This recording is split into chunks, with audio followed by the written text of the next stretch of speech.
en hy verander nooit. Hy's gister, vandag en tot in alle ewigheid is en bly dieselfde. En ek dink die lekker van alles is net om te weet dat ongeag die uitdagings wat ons het, hy is met ons. Hy help ons en hy dra ons. Nou geliefdes, is 'n voorreg om op hierdie Pinksteroggend, Sondagoggend, sommer so 'n bietjie met u te kan gesels en ons vier Pinkster vanoggend, want dit is 'n kosbare fees wat ons in ons geestelike geloof herdenk en vier en soos wat u nou net gehoor het, waar daar 'n woord van wysheid, 'n woord van kennis en 'n profetiese woord uitgegaan het, is dit deel van waaroor alles gaan. Is dit deel van die toerusting, is dit deel van wat God juis vir sy kerk en vir sy kinders en so gehad het. En ons gaan hierdie volgende by hierdie volgende vier geleenthede gaan ons so 'n bietjie by van dit stil staan, en ek dink dit is belangrik dat ons moet verstaan dat God het nie verander nie. Hoewel ons mense dink dat hy het verander, hoewel mense dink dinge het verander, het God nie verander nie, en dit wat vir hom belangrik was, is steeds vandag ook vir hom belangrik. En werk hy nog steeds deur sy gees, werk hy nog steeds deur mense, werk hy nog steeds deur my en jou, en ook in my en jou. En is dit sy hart dat ons sy volheid en sy heerlikheid elke dag moet ervaar. Nou, ek wil vanoggend sommer net so 'n bietjie met jou gesels, en soos ek gesê het, ons praat oor Pinkster, en weet julle, daar's soveel te sê oor Pinkster. Daar's soveel te sê oor die uitstorting van die Heilige Gees, en oor die gawes, en oor hoe dit werk, en afhangende van jou persepsie, bepaal hoe jy praat daaroor, hoe jy dit sien, en wat jou siening is, afhangende van hoe jy groot geword het, en wat jy geleer het, bepaal in baie opsigte van hoe jy Pinkster sien. Nou, dit gaan nou snaaks klink wat ek sê, maar ek dank die Here dat ek nie in 'n kerk groot geword het nie. En my eerste blootstelling wat ek in 'n kerk gehad het, was die Pinksterkerk, waar ek in hierdie waarheid ingeloop het, en dit ervaar het as 'n jong seun, nog steeds op skool, waar gevul is met die Heilige Gees. En dit is my absoluut kosbaar. En weet julle, en terwyl ek so aan al hierdie goeters dink, en ek dink aan die opinies, en ek dink aan die teorieë en goeters, en ek dink aan die woord vir hierdie naweek wat nou moet volg, kom daar net 'n gedagte by my op. En dis 'n gedagte wat ons vind daar in Johannes 9. En ek het ook die tema van die boodskap vanoggend daarna verwys, of dit gemaak, ek was blind, maar. Nou as ek sê, kom uit Johannes 9, dit is waar Jesus die blinde man se oë geopen het, en waar die fariseërs vir hom vra, het jy gesond gemaak? En hy sê Jesus, en hulle vra vir hom nou, wat sê jy van Jesus? By die tweede geleentheid, en hy kom en hy sê, of hy sondaar is, weet ek nie, een ding weet ek was blind, maar nou kan ek sien. Een ding weet ek was blind, ek kon nie sien nie, maar nou kan ek sien. En ek wil vanoggend vir julle sê, wat Pinkster aanbetref, wil ek vir julle sê, dis presies hoe ek ook in my hart voel. Ek was blind, maar nou kan ek sien, want ek wil vir julle sê, ongeag wat mense se opinies is, ongeag wat mense se gedagtes, of hulle leringe, of hulle persepsies is oor die werking van die Heilige Gees, het ek in my eie lewe, het ek ervaar hoe tale 'n realiteit is. Het ek by geleenthede die gawe van tale ervaar, maar ook die persoonlike invulling van die Gees wat deur my werk, en tale wat deur my funksioneer, en ook soos wat ons nou ook in tale aanbid het. Ek het by geleentheid het ek die oggend in my bidkamer gekom, en ek het begin bid, en as ek my mond oopmaak, is daar 'n taal, en ek kon net nie die oggend in 'n gewone taal praat nie. As ek begin praat ek in 'n vreemde taal, en dit was net so 'n amazing ervaring. En weet julle wat, daardie oggend op pad werk toe word ek, wat is dit? Ek nie gehijackie, maar word ek gemag. En in daardie proses gee die Here my wysheid en krag, en hy help my. So waar het vandaan gekom? Ek het eers die volgende dag besef wat het die vorige oggend in my bidkamer gebeur. Die rede hoekom ek in tale gebid het, want God het my in my gees voorberei vir dit wat moes kom. By 'n tweede geleentheid wat dit gebeur het, die aand, terwyl ons besig is om te aanbid in worship, is daar 'n persoon, 'n groot man, wat so na vore gestorm kom in die kerk, en ek kom agter, hier is iets nie lekker nie, en ek sit my gitaar neer, en ek stap na hom toe, en ek vat hom aan die arm, en ek lei hom bidkamer toe, en toe ons in die bidkamer kom, is dit 'n demoon wat besig is om te manifesteer. En daardie aand kon ons daardie demoon opdrag gee om die Here te verlaat, so ek het dit gesien gebeur, en ek het gesien hoe werk dit. In my eie lewe, in ons eie lewe het ons gesien hoe die Here vir ons, hoe hy wonderwerke doen, hoe hy mense genees. En ons sien dit nie eers altyd nie, ons ervaar dit nie, ons besef dit nie altyd nie, maar hoe die gawe van genesing op sekere tye gefunksioneer het, en ons het dit gesien, ons het dit ervaar. So ongeag wat jou opinie is, ek het dit ervaar. Ek het dit beleef, en ek is seker daarvan, is 'n hele klompie mense wat ook in hierdie kerk is volgens, wat dieselfde kan sê. As ek maar net dink aan wat ons kinders aanbetref, wat ons huwelik aanbetref, wat ons lewe aanbetref, bediening in die kerk, hoeveel kere ek in 'n situasie gekom het wat ek nie geweet het, wat ek nie 'n antwoord geken het nie, en hoe die kennis van die Heilige Gees net in my hart uitgestort is, en ek skielik tot kennis van 'n ding gekom het, wat ek nie noodwendig verstaan het nie, wat ek nie noodwendig geweet het nie, en dan as ek dit gedoen het, was daar vrug op, was dit suksesvol. Hoekom? Want dit was God se Gees wat op daardie bepaalde tyd in my hart gewerk het. So ek wil ook vanoggend sê, soos wat daardie jong man gesê het, wat Pinkster aanbetref. Jy weet, ek weet nie noodwendig nie. Al wat ek weet is ek was blind, maar nou kan ek sien. Ek weet ek het hierdie goed nooit ervaar nie, maar nou ervaar ek dit. Nou kan ek dit sien in my lewe en ek weet Pinkster is 'n realiteit. Ek hoef nie iemand hoef my nie te oortuig daarvan nie. Dis 'n realiteit. Hoekom? Want ek het dit ervaar in my eie lewe. En daarom wil ek ook vanoggend vir u sê, weet jy wat, ons steur ons te veel aan negatiewe mense wat allerhande slim stories het, wat nie die waarheid ken nie, wat nie dit ervaar het nie, wat nie die invulling van die Heilige Gees in hulle lewe ervaar het nie. Dan luister ons wat hulle sê en ons vorm ons opinies rondom hulle en ons mis uit. Want daar is ver meer wat die Here vir ons beskoor het, as om net 'n eenvoudige kind van die Here te wees. En ja, dis hoekom Jesus kom sterf het, sodat elkeen wat in hom glo, nie verlore kan gaan nie, maar die ewige lewe kan hê. Maar dit stop nie net daar nie. Nie net is ons in ons gees wedergebore nie, maar hy het ons ook die vermoë gegee om te kan doen wat hy gedoen het hier op aarde. Hy het ook vir ons die vermoë gegee om naby in 'n amper sê close fellowship. Dis die regte woord in Afrikaans, nee, close fellowship. Om in 'n naby intieme verhouding met ons hemelse Vader te kan leef deur die Gees. En dis wat hy vir my en vir jou begeer, nie net om Christen te wees nie. Daar is meer. Daar is meer. En ons het nodig om ons koppe en ons harte reg te kry, om te sê, Here, ek weet nie waar dit vandaan kom nie, ek is blind, ek wil sien. Here, ek was blind, maar nou kan ek sien. Ek soek meer van U. Alles wat U het om vir my te gee, wil ek graag hê.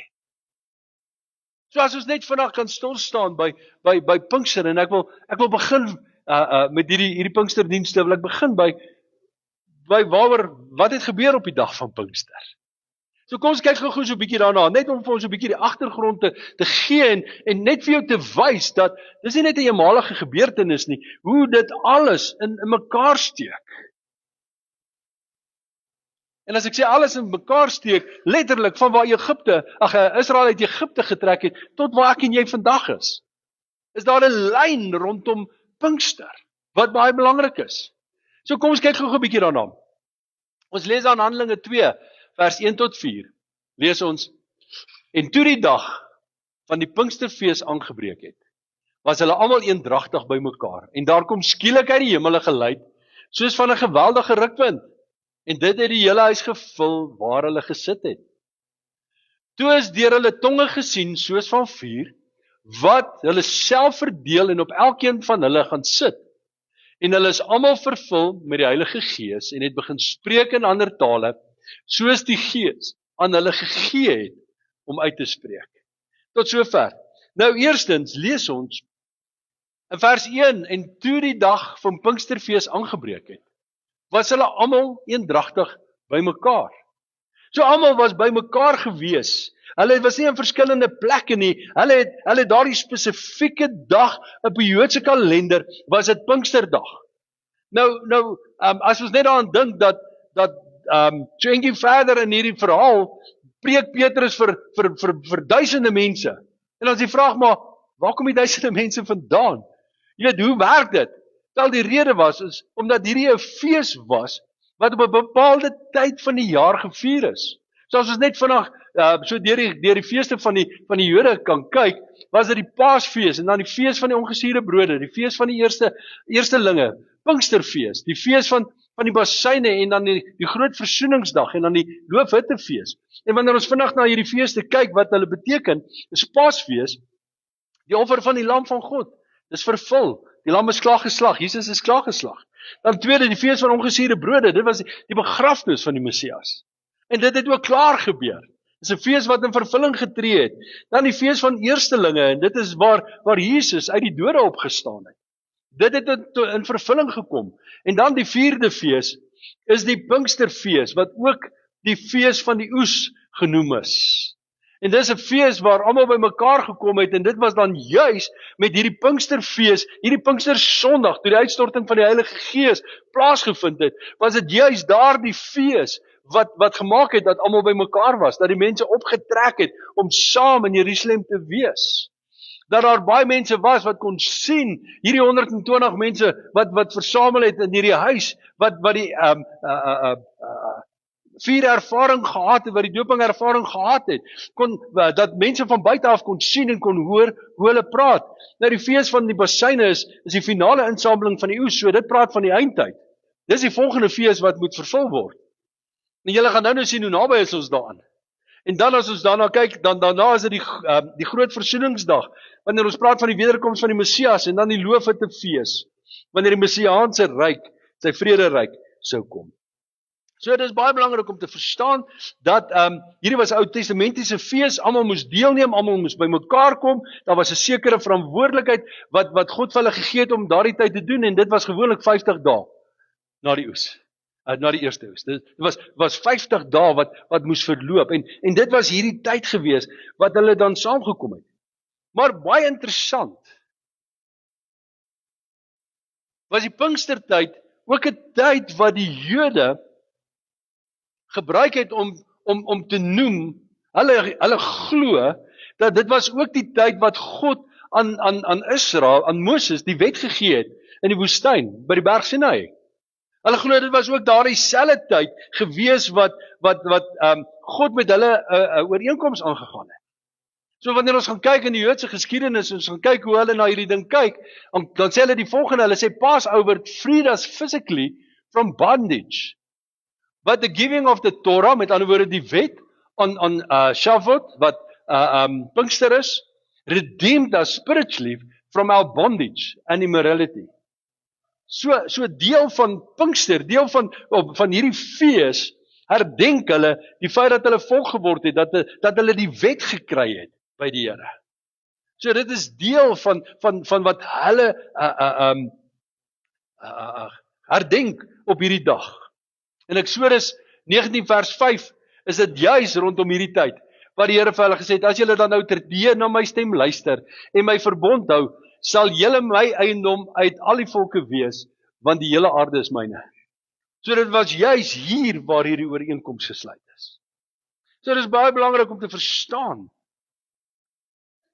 dat toe hulle almal bymekaar was, die eerste dag, hierdie dag wat Pinkster is, was daar 'n rede dat almal bymekaar was. Dit was nie sommer net nie.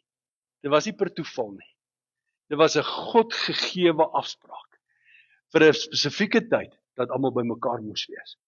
Wanneer ons gaan kyk in Handelinge 2 vers 2 lees ons, en daar kom skielik uit die hemel 'n geluid soos 'n geweldige rukwind. En dit het die hele huis gevul waar hulle gesit het. So die woord praat van 'n geluid soos 'n geweldige rukwind. So almal het hierdie geluid gehoor, hoewel daar nie noodwendig fisiese rukwind was nie. Want hulle het dit gehoor, en dit is my interessant om te sien, dat God deurgangs deur die woord, dat daar natuurelemente gebruik is, hoe God homself gemanifesteer het, hoe God baie keer gepraat het, soms het dit geklink soos donderslag, soos donderweer, ander kere was dit in die vorm van rook, verskillende maniere, 'n wolk, verskillende maniere hoe God gemanifesteer het, wanneer hy met die volk gepraat het, wanneer hy met Moses gepraat het, of as ons net aan dink aan Jesus, toe hy uit die doopwater uit opgekom het, in die vorm van 'n duif het die Heilige Gees oor hom gekom. Die berg van verheerliking het dit soos donderslaaf vir hulle geklim, waarin God gesê het, dis my geliefde seun, in wie ek welbehaag het. Wanneer ons vers 3 lees, dan sê hy, en toe is deur hulle tonge gesien, soos van vuur wat hulle self verdeel, en op elkeen van hulle gaan sit het. Nou, hierdie is nou nog 'n interessante prentjie, en toe ek nou daaroor nadink, kan nou baie tegnies raak, oor goed, en dit selfs 'n bietjie oordink. Want ek weet nie van julle nie, maar ek het hierdie prentjies al baie gesien van hierdie huis, en hierdie 4 tonge wat so op die huis is. Maar die woord sê, dat hierdie 4 was in die huis. En hy het in die huis verdeel en op hulle gaan sit wat daar teenwoordig was. Nou kan ons tegnies raak en sê, maar hoe groot was die huis? Want dit is min of meer 120 mense. En 120 mense is nog hulle klompie. As ek so vinnig kyk, is ons nie veel meer as 120 hier vanoggend nie. Dis nog hulle klompie mense. So die realiteit is, in watter plek was hulle by mekaar? Maar hulle het gesien hoe hierdie tonge van vuur, hoe dit opbreek, en hoe dit op elke een gaan sit. En ek dink, terwyl dit gebeur het, moes die woord baie duidelik tot hulle gekom het. Daardie profetiese woord wat Johannes die Doper gesê het, toe hy gesê het, ek doop julle wel met water tot bekering, maar hy wat na my kom, is sterker as ek, wie se skoene ek nie waardig is om te dra nie. Hy sal julle doop met die Heilige Gees en met vuur. En dis presies wat hierdie dag gebeur het. Hulle is gevul met die Heilige Gees, hulle is gedoop met die Heilige Gees en met vuur, daardie tonge van vuur het op hulle kom sit. En wanneer ons in vers 4 kyk, sê hy die volgende, hy sê, en hulle is almal vervul met die Heilige Gees en het begin spreek in ander tale, soos die Gees aan hulle gegee het om uit te spreek. So almal wat teenwoordig was, almal wat in die huis was, almal wat die opdrag van die Here gekry het, toe hy vir hulle gesê het, gaan wag, totdat julle gevul word met krag. Hulle almal is gevul met die Heilige Gees. Nou hier is ietsie baie belangrik, wat ek en jy moet onthou, is dat hierdie mense wat hier teenwoordig was, soos wat Jesus in die opdrag wat hy vir hulle gegee het in Lukas 24:49, hierdie mense was mense wat al reeds tot bekering gekom het. Hulle was mense wat al reeds in Jesus geglo het. Want hoor gou, jy gaan nie daar vir 'n onbepaalde tyd in 'n vertrek saam met 'n klomp mense sit en bid die hele dag, as jy nie in verhouding staan met die een wat vir jou die opdrag gegee het nie. Ek meen, vandag sukkel ons om genoeg mense in 'n kerk te kry vir 'n bidtuur. Wat nog te sê om 120 mense wat geen idee het wat gaan gebeur vorentoe, geen idee het oor die tydlyne wat gaan gebeur nie, wat gaan wag het, in opdrag van Jesus. Wat saam gaan wag het. Hierdie mense was klaar tot redding gewees. So dis nie mense wat eers tot bekering moes kom, sodat hulle die Gees van die Here kon kry en wedergeboorte kon kry nie. Hulle was mense wat al reeds tot wedergeboorte gekom het. En hulle het saam gewag in opdrag van die Here. Hulle het saam in tyd gespandeer in opdrag van die Here. So hierdie was 'n volgende geleentheid waar die Gees van God in hulle lewens gewerk het. Dit was nie daar dieselfde geleentheid waar die Gees hulle gees lewendig gemaak het met wedergebore nie. Hierdie was 'n volgende ervaring. En dit is belangrik dat ons dit sal verstaan. Met ander woorde, hier was 'n teken van hulle vervulling met die Heilige Gees. Hier was 'n duidelike bewys van die vervulling met die Heilige Gees. Nou ons mense is mos maar snaakse goed. Jy weet, ons soek mos tekens. Here, gee my net 'n teken dat dit so is. Here, gee my net 'n teken dat ek die regte ding doen. Gee my net, en reg deur die woord lees ons hoe die mense tekens gesoek het by die Here. As ons maar dink aan Israel, voordat hulle uit Egipte uitgetrek het, moes Moses eers 'n teken doen, voordat hulle aanvaar het wat hy gesê het. Ek meen, Farao, Moses moes eers 'n duidelike teken doen, voordat hy geluister het. As ons dink aan Jakob, hy wou eers 'n teken van die Here gehad het, en so kan ons aangaan. Gideon, wat sy velletjie uitgegooi het, wat 'n teken van die Here wou hê. As ons gaan kyk in die Nuwe Testament, as ons so 'n bietjie kan aanskuif, die Fariseërs, die skrifgeleerdes het kort gekom en gesê, watter teken toon u ons dat dit wat u sê die waarheid is? So hulle het aanhoudend 'n teken gesoek. En hier kom die Here en hy gee 'n teken. Jy sien, want 'n teken is 'n bewys van die egtheid van die opdrag of die boodskap. Wanneer daar 'n teken is, dan gee dit juis vir ons 'n idee van die egtheid. Van dit wat gesê is, of dit wat gebeur, dat dit waar is, dat dit reg is. En kyk wat sê Jesus vir die disippels, net voordat hy opgevaar het hemel toe.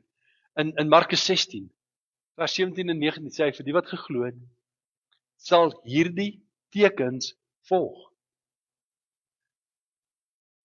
Wat is die tekens? Teken is dat dit eg is. Dat dit wat Jesus gesê het 'n realiteit is. Dat dit in vervulling gaan kom. Dat dit gaan gebeur, soos wat hy gesê het. Hy sê, in my naam sal hulle duiwels uitdryf. Met nuwe tale sal hulle spreek. Is dit wat ons gesien het daardie dag met Pinkster? Die teken van tale, hulle het in ander tale gepraat. Sange sal hulle opneem, en as hulle iets dodeliks drink, sal dit hulle geen kwaad doen nie. Op siekes sal hulle hande lê en hulle sal gesond word. En dit het Jesus gesê, en net die volgende vers lees ons, nadat die Here dan met hulle gespreek het, is hy opgeneem in die hemel, en het gaan sit aan die regterhand van God. So hierdie tekens, wat Jesus hiervan praat, is juist die tekens wat hy vir hulle gegee het, net voor hy opgevaar het. Is juist die tekens, waarvan hy gepraat het. Jy sien, ek wil so daai blinde sê, wat ek weet is, ek was blind, maar nou kan ek sien. Ek weet dat hierdie tekens in my lewe realiteit is. Dat ek het ervaar het. So ek kan jou nie oortuig met slim planne nie, maar uit my eie lewe, my eie ervaring kan ek vir jou sê, dis 'n realiteit. Hoewel die woord vir ons baie duidelik is. En ek wil vir jou sê, op grond van daardie teken, op grond van die teken wat die mense wat om hulle was kon sien, op grond van die teken wat die skare wat teenwoordig was, juis om Pinkster, die Pinksterfees te kom herdenk en te vier, op grond van die teken, begin Petrus met hulle praat, begin hulle vra, wat gaan hier aan? Is hierdie mense dronk? Wat is die storie hier? En Petrus kom begin vir hulle uitlê van wat besig is om te gebeur. Hy kon dit vir hulle oopbreek, hy kon dit vir hulle verklaar, dat dit is profetiese woord wat in vervulling tree. En hierdie mense kom en hulle sê, maar wat moet ons doen om gered te word? En op daardie een dag is daar 3000 mense wat tot bekering kom. 3000 manne wat luister. Nou net vir die interessantheid. Ek het nou nog gepraat van as ons kyk na die Pinkster wat 'n fees is, dat die Jode dit ook sien as ook die glo dat dit die tyd is wanneer hulle die wet gekry het. So hulle herdenk ook die Torah wat hulle op daardie oomblik of op tydens Pinkster gekry het. Maar net vir die interessantheid wil ek julle ietsie gou-gou wys. En ek dink ek het dit al genoem ook. Maar as ons gaan kyk na die geskiedenis van Israel wat uit Egipte uitgetrek het, en die tyd toe hulle die wet gekry het, toe Moses opgegaan het berg toe, sodat God vir hom die 10 gebooie kon gee, en het hierdie volk, wat God nou net uit Egipte uitgetrek het hulle vir hulle goue kalf gemaak. Onthou julle die verhaal? Het hulle goue kalf gemaak, wat hulle besig is om te aanbid. En toe Moses afkom, en hy hoor hierdie musiek, en hy hoor wat die besig is om te gebeur, en hy sien wat gebeur, toe vat hy hierdie kliptafels, en hy gooi dit stukkend. En weet julle wat gebeur daardie dag? Ons lees dit in Eksodus 32, vers 28. Lees ons, opdrag wat die Here vir Moses gee, en Moses gee die opdrag aan die seuns van Levi. Ons lees daar, en op die dag, het daar omtrent 3000 man geval.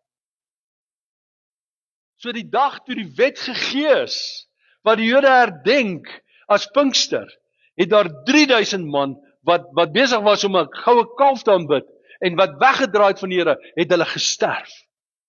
Maar weet julle wat gebeur op Pinkster? Toe die Heilige Gees oor hulle kom. Waarvoor Pinkster werklik was, dit wat simbolies waarheen Pinkster eintlik gewys het, kom 3000 man tot bekering. Jy sien, die wet maak dood, maar die Heilige Gees laat lewe. Die wet maak dood. Wanneer ons volgens die wet probeer werk, en volgens die wet probeer redeneer, bring dit die dood na vore. Maar wanneer ons toelaat, dat die Gees van God in ons werk, dan bring dit lewe. En hulle vra vir Petrus, wat moet ons doen? En Petrus sê vir hulle, bekeer julle. Laat elkeen van julle gedoop word in die naam van Jesus Christus tot vergewing van sondes en julle sal, nie van julle nie dalk nie sommige nie, julle sal die gawes van die Heilige Gees ontvang. In die volgende vers 39, want die belofte kom julle toe en julle kinders en almal wat daar ver is, die wat die Here, ons God, na hom sal roep. So wanneer hy praat van die wat daar ver is, geliefdes, praat hy van my en jou. Wat ver is, ver in die toekoms, dat hierdie belofte kom ook my en jou toe. Nou baie interessant, hierdie teken waarvan ons praat. Deurgangs in die Nuwe Testament en Handelinge, lees ons dat wanneer mense tot bekering gekom het, wanneer hulle gedoop is, wanneer hulle gevul is met die Heilige Gees, het dit gepaard gegaan met die teken wat gevolg het, sodat hulle dit duidelik kon sien. Mense het nie gewonder as hy gevul met die Heilige Gees nie. Hulle het geweet, hulle is gevul met die Heilige Gees. As ek vir julle een voorbeeld kan wys, en daar is verskeie in die woord, Handelinge 10, vers 45 tot 46, en die gelowiges uit die besnydenis, almal wat saam met Petrus gekom het, daar is na Cornelius se huis toe, was verbaas dat die gawe van die Heilige Gees ook op die heidene uitgestort is. En dan die volgende vers, want hulle het gehoor hoe hulle in tale spreek en God groot maak. So hulle het dit gehoor, die teken was duidelik sigbaar gewees, dat die ouens gevul was met die Heilige Gees. Dit was duidelik gewees. Ter afsluiting wil ek vir julle ietsie baie interessant en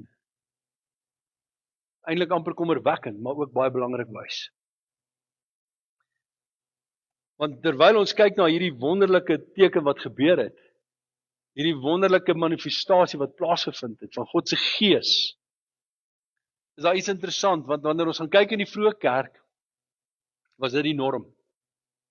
As jy tot bekering gekom het, as jy gedoop, en jy het die gawes van die Heilige Gees ontvang, en as jy gaan kyk na die geskiedenisboeke, was die werking, was die gawes van die Heilige Gees, spreuke in tale, profeseë, die gawes en sovoorts, was funksioneel in elke persoon wat tot bekering gekom het.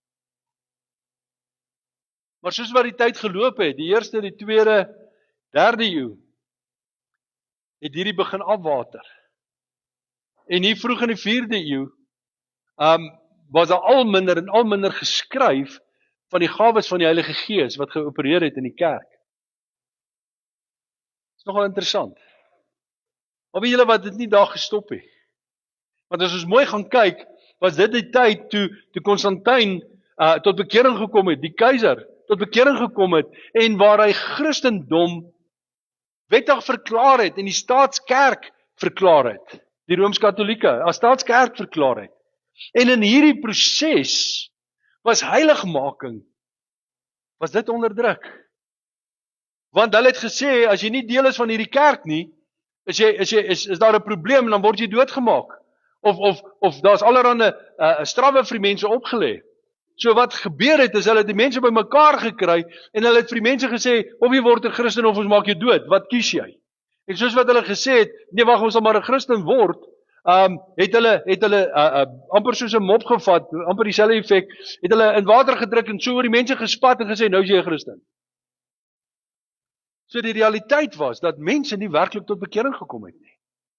Dat hulle Christenskap as naam aangeneem het, sodat hulle aanvaarbaar kon wees vir die staat en vir die kerk.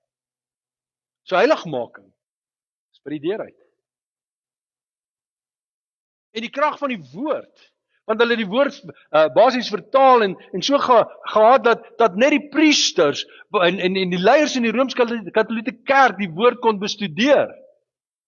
En die arme mense wat na hulle moes luister, moes na hulle gebrekkige interpretasie van die woord luister. So, daar was nie kennis van die woord nie, die gesag van die woord was ondermyn. Totdat saligheid later ondermyn is. Want die paus het 'n ding uitgevaardig en die Rooms-Katolieke kerk het gesê, saligheid is alleenlik in die kerk. So as jy nie deel is van die kerk, kan jy nie saligheid kry nie. En op die einde van die dag het dit nie eers vergifnis tot gaan vra by die Here as hulle droog gemaak het nie. Hulle het dit vir die priester gaan vra en hulle moes 'n klomp geld daarvoor betaal. En dit het so geraak dat ouens later, as hy weet hy het 'n lekker aand uit, saam met die pelle en dan gaan goed gebeur, dan gaan hy voor die tyd na die priester toe en hy gaan betaal so lank vir die sonde wat hy gaan pleeg en dan is hy mos nou vry om te doen wat hy wil. Dis die realiteite, dis hoe dit gewerk het, dis wat gebeur het. So as ons werklik gaan kyk en ons kyk na die vroeë geskiedenis, was dit eerstens die doping met die Heilige Gees wat uitgedruk is. Dis dit heiligmaking. Dis dit die gesag van die woord. Dis dit saligheid, want ek behoort aan die kerk, ek het my kerk. Julle almal ken daai storie, ek het my kerk. Kerk kan jou nie red nie. 'n Lelike verhouding in Jesus Christus kan jou red. Jy kan in 'n garage slaap, jy gaan nie 'n Volvo word nie. Of 'n Ford Ranger nie. Die feit dat jy kerk toe gaan, maak jou nie 'n kind van die Here nie. Dis wanneer jy Jesus as persoonlike verlosser en saligmaker aanneem. Dis die enigste manier hoe jy tot redding kan kom. Maar toe sien ons iets gebeur. En dit was vir 'n klompie eeue was dit wat gebeur het. En toe hier rondom die 16de eeu, 17de eeu gebeur daar goed. En daar was 'n man, Martin Luther, wat 'n professor was, wat 'n priester was, wat die woord bestudeer. Terwyl hy die woord so bestudeer, besef hy maar, dit wat hier staan en wat die kerk leer is twee verskillende goed. Die kerk leer nie dieselfde as die Bybel nie. En Luther gaan en hy gaan slaan 95 tesisse teen die deur van die Wittenberg kerk vas. En hy word dadelik ontbied en daar word vir hom gesê, of jy sê daai goed is nie waar nie, of ons verklaar jou voelvry, dat enige ou wat jou op straat kry, jou mag doodmaak. En Luther sê, ek kan nie. Die woord sê, verlossing, saligheid is alleenlik in Christus. En soos wat saligheid die laaste ding is wat verloor is, word dit die eerste ding wat weer herstel word. En Luther begin verkondig dat jy moet Jesus aanneem om saligheid te verkry. Alleenlik in Christus. En so vlug hy basies en hy word daar in beskerming geplaas. En Luther begin om die Bybel in Duits te vertaal. En later weet ons die King James is vertaal en so voort. En die woord raak weer sigbaar. En die krag van die woord kom weer terug. En mense kan weer die woord bestudeer. Hulle kan self gaan kyk wat die woord sê. En so kan hulle begin leer wat in die woord staan. En toe in die 19de 1000s is daar 'n heiligheidsbeweging wat sê, maar wag 'n bietjie. Ons het nodig om heiligmaking na te streef. Die feit dat jy tot bekering gekom het en die woord het is nie genoeg nie. Jy het nodig om te word soos Christus. Met ander woorde, jy het nodig dat wanneer jy tot bekering gekom het om sondes af te lê, dis nie oukei om te sê jy kom tot bekering en jy doen nog steeds dieselfde goed nie. Jy het nodig om heiligmaking na te streef.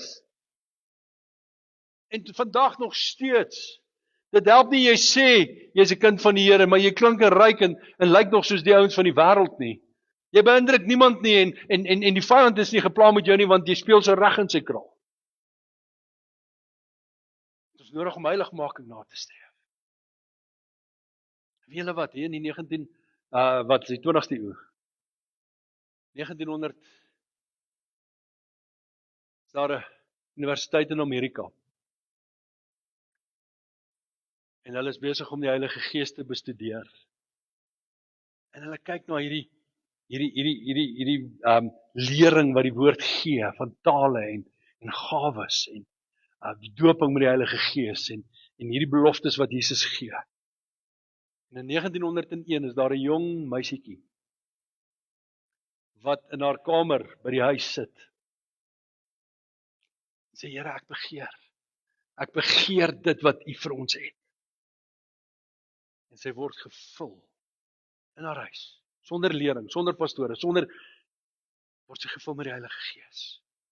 'n Jong meisietjie wat haarself opgestel het en gesê, Here, hier is ek. 'n Paar jaar later, wat was dit, in 1906, is dit die groot Azusa straat herlewing wat plaasgevind het en mense wat gevul is met die Heilige Gees en later het dit oorgespoel hier na Suid-Afrika toe, hier in Breëstraat, waar die kerk, waar die AGS kerk aanvanklik begin het, vanuit daardie beweging, het die uitstorting van die Heilige Gees weer oor die wêreld heen versprei.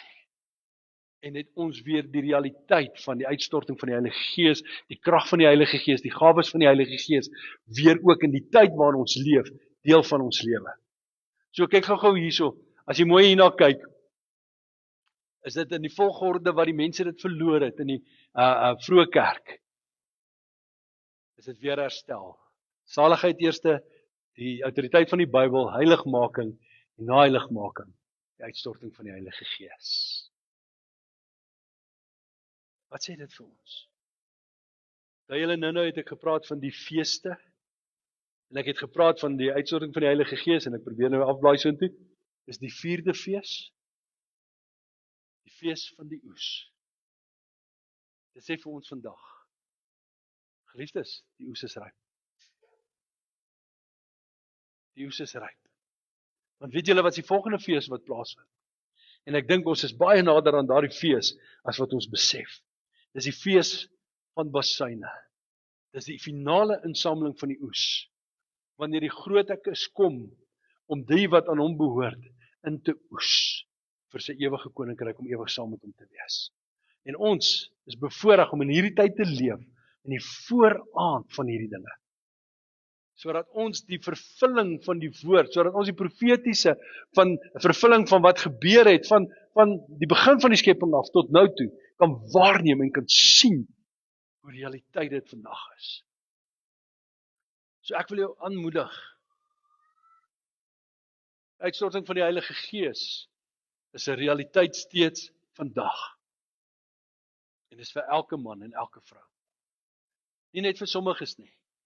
Dis vir elkeen van ons. Ek wil jou aanmoedig om dit te soek. Met alles in jou. Om in sy teenwoordigheid stil te raak. Die Heilige Gees se teenwoordigheid stil te raak. En om in te nooi, om jou hart oop te maak, sodat hy dit wat hy wil bereik in jou, ten volle sal bereik. En dan gaan afsluit met die laaste woorde. Die Heilige Gees is nie 'n dit of 'n iets of 'n. Hy is die persoon, die derde persoon van ons almagtige God wat ons aanbid. Hy is 'n realiteit. Kom ons stel ons harte oop. Kom ons aanbid hom. As jy opstaan in die oggend, erken hom in jou lewe. Jy het hom welkom in jou lewe. Vra hom om jou te lei in jou dag, waar jy gaan. Of vanaand sal ons meer daaroor sê. Kom ons sluit die oë. Here, baie dankie. Heilige Gees, baie dankie. Dankie dat ons in die tyd waarin ons leef en daardie vervulling kan sien, daardie vervulling kan ervaar, wat deur u wonderwerk gekom het. Here, waar die mens, Here, wat eens verlore was, Here, waar Koning Jesus, u ons redder, vir ons mens geword het, waar hy aan die kruis gesterf het, waar u die opdrag gegee het, wag totdat julle die belofte van die Vader ontvang het. Here, dis 'n belofte wat u self ontvang het, wat u ook vir die disippels en die volgelinge gegee het, en wat u ook vir ons gegee het. Ek wil bid vanoggend, Here, dat hierdie waarheid, Here, dat dit 'n realiteit in elkeen van ons sal wees. Here, dat ons ook sal sê, wat die tegniese detail van hierdie is, weet ek nie, maar wat ek wel weet, is dis 'n realiteit. Wat mense se opinies is, weet ek nie, maar wat ek wel weet, ek het dit ervaar. En hierdie is 'n realiteit. Here, ek wil bid vir elkeen wat 'n begeerte het om hierdie gawes in hulle lewens te ervaar. Om die doping, u doping in hulle lewens te ervaar. Heilige Gees, dat u oor elkeen sal stil staan. Koning Jesus, u wat die doper met die Heilige Gees is, dat u elke hartsgebed sal hoor. Here, en dat u belofte ook in hulle lewe, dat hulle dit sal ervaar. Ons sê vir u dankie. Dankie, Abba Vader, waardig is u bo alles. Dankie Jesus. Amen. Moenie vanaand mis nie. Ons gaan vanaand so 'n bietjie verder praat en so 'n bietjie meer detail